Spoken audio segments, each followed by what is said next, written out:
नमस्कार, मी अनिल उपाध्ये. शिवसिद्ध बातमीपत्रात आपलं स्वागत आहे. पाहूया आजची बातमी.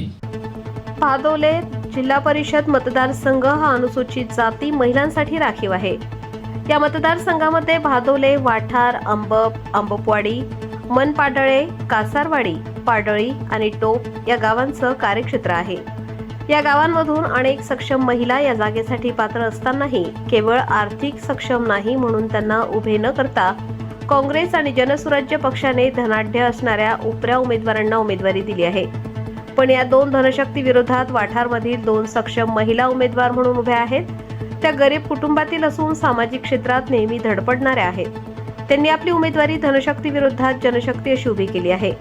या धनाढ्य दोन उमेदवार हे सामाजिक कार्यात अग्रेसर असल्याचा ढोल पिटला जात आहे. यांनी केलेले काम शांत डोक्याने आठवून पहा. निश्चितच राग आल्याशिवाय राहणार नाही. यांचे पती उद्योगाचे काम, समाजसेवेचा बुरखा पांघरलेला आहे.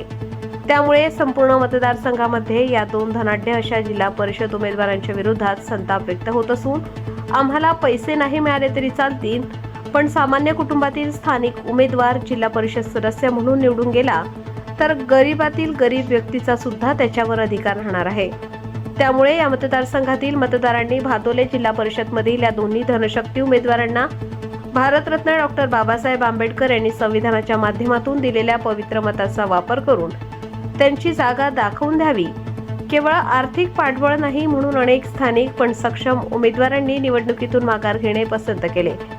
मग ही निवडणूक फक्त आर्थिक सक्षम असणाऱ्या उमेदवारांचीच आहे का, असा प्रश्न उपस्थित होत असून सर्वसामान्य पण सक्षम जनतेची सेवा करणाऱ्या उमेदवारांनी काय करायचे असा प्रश्न उपस्थित होत आहे.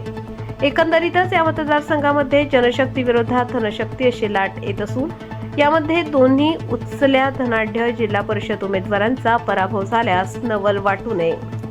माझं नाव राजेंद्र अवघडे, माजी ग्रामपंचायत सदस्य भादोले. मी माझ्या पत्नीचा जिल्हा परिषदेसाठी अर्ज भरलेला होता. तो धनशक्तीच्या पुढं निभाव लागणार नाही म्हणून मी मागे घेतला आहे. फॉर्म भरायचं कारण म्हणजे गेली 20 वर्ष झालं भादोले गावातला सदस्य नाही जिल्हा परिषदेसाठी. स्थानिक उमेदवार असावा तरच गावचा विकास होणार. हे बाहेरचे आहेत किती दिवस येणार आहेत गावात, एक दिवस सुद्धा येणार नाही. 8 तारखेपासून तुम्हाला हे भेटणार सुद्धा नाही.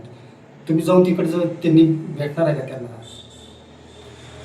ह्याचा विचार जनतेने करावा आणि आपल्या गावात मतदारसंघात वठारचे 2 उमेदवार आहेत अपक्ष, त्यांचाही जरूर विचार करावा अशी सगळ्यांना भादोले गावातल्या किंवा मतदारसंघातल्या सर्व मतदार बंधू भगिनींना विनंती करीत आहे.